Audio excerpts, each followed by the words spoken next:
Convent शब्द पर गर्व न करें, सच समझे। ब्रिटेन में एक कानून था, लिव इन रिलेशनशिप, बिना किसी वैवाहिक संबंध के एक लड़का और एक लड़की का साथ में रहना।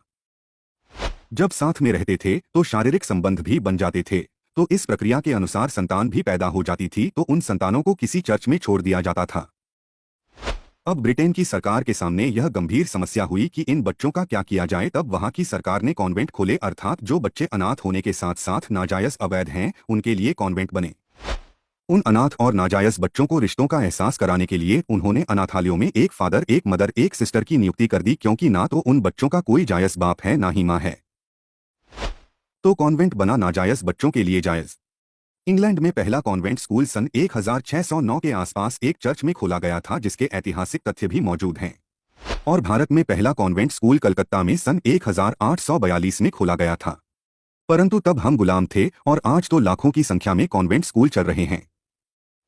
जब कलकत्ता में पहला कॉन्वेंट स्कूल खोला गया, उस समय इसे फ्री स्कूल कहा जाता था। इसी कानून के तहत भारत में कलकत्ता यूनिवर्सिटी बनाई गई, बम्बई यूनिवर्सिटी बनाई गई, मद्रास यूनिवर्सिटी बनाई गई, और ये तीनों गुलामी के जमाने की यूनिवर्सिटी आज भी इस देश में हैं।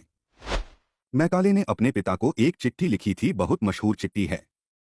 उसमें वो लिखता है कि इन कॉन्वेंट स्कूलों से ऐसे बच्चे निकलेंगे जो देखने में तो भारतीय होंगे लेकिन दिमाग से अंग्रेज होंगे।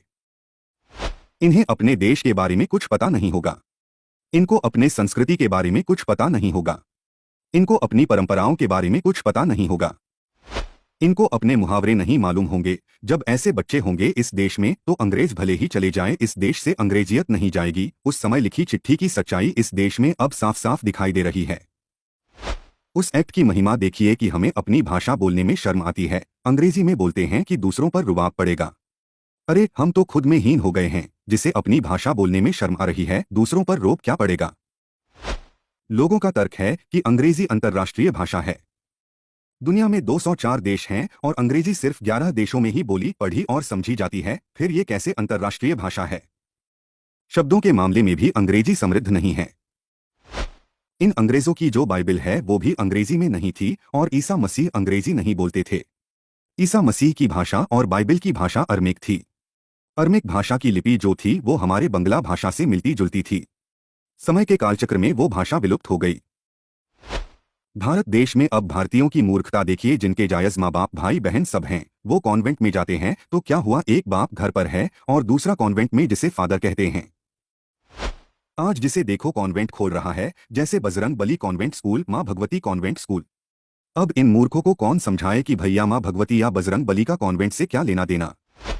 दुर्भाग्य की बात यह है कि जिन चीजों का हमने त्याग किया, अंग्रेजों ने वो सभी चीजों को पोषित और संचित किया, और हम सबने उनकी त्यागी हुई गुलामी सोच को आत्मसात कर गर्वित होने का दुस्साहस किया।